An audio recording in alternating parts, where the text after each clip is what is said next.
Hey there, my name is Nibonge Mazibuko. I am currently studying my last year of masters here at Nelson Mandela University in Port Elizabeth. And yeah, this is my story of how the Lord broke into my life and has given my heart both rest and a home. Like Jesus is the home for my heart. In Him, I have found a love that is unconditional, a love that is unlike any other love, and a love that is the full satisfaction of my soul.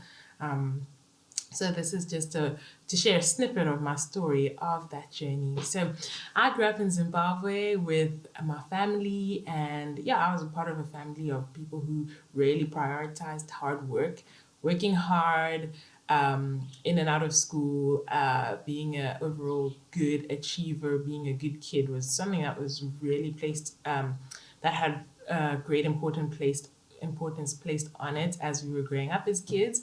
So from my earliest memory, I recognized that in order for me to receive affirmation, to be seen, to be delighted in, to have that merit would come from my works. Like, how well could I do in order to earn these things? And so that became reconditioned in my mind, that I had this like mentality of do well, do well, do well, do well, do well, do well in order to receive the love and the affirmation and yeah, the being seen, being recognized that you desire. So it was quite a hectic way to live, actually, because I am not perfect. I didn't always do well at school. I wasn't always a good kid.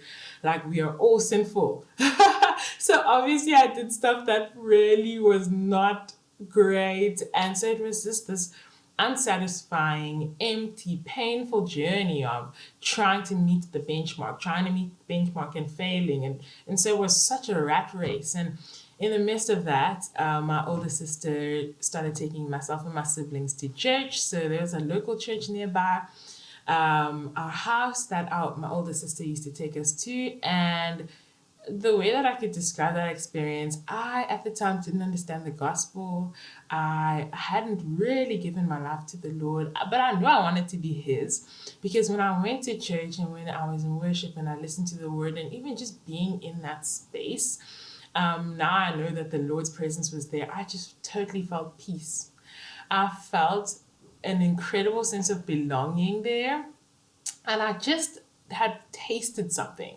Not fully, I didn't fully understand it, but I was tasting something that my soul desperately desired.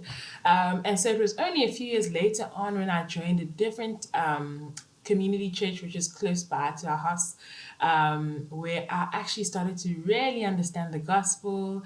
I was surrounded by people who were really like walking closely with me, encouraging me in the things of the Lord. The Lord was really captivating my heart, speaking to me, putting purpose over my life and speaking to me. And it was in that time that I gave my life to Jesus, and I became His, and I got baptized, and the Lord began a journey with me of this radical adventure of walking closely with Him, getting to know Him more, and just realizing the reason why I'm on this earth.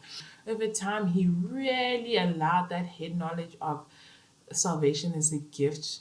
It's God's unconditional love, because He so loved the world that He sent His only Son, not because of anything Nibs could do. He began to bring that and to place it as a heart's conviction. And as it planted itself there in my heart, He began to work in me the desire to serve Him. Like, as I looked at Him and I was like, Lord, You're amazing. How can You love me this way? What can I, not even what can I do, but it's like, Jesus, what do I do with all this love? And it was just this overflow of wanting to serve the Lord, wanting to be a part, to do the things that He has for me to do. And so it was works, or me working unto the Lord, serving Him, serving His body, not from a place of desiring to belong or to desiring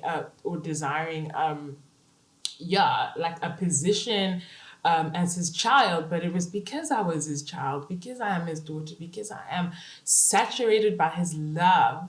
Now I know, because of what Jesus has done, because of the enabling of the Spirit, now I desire to do things for the Lord, and that's such a rested place. So yeah, it is a joy to be His. It is one of my greatest life's blessings to be His. And I pray, even as you watch this, we would rejoice together, those of us who are His. We would rejoice together at the love we have found in Jesus. And to encourage anyone out there who doesn't actually know the Lord, that there is a love that is satisfying beyond anything you could ever imagine, that is waiting for you in Jesus.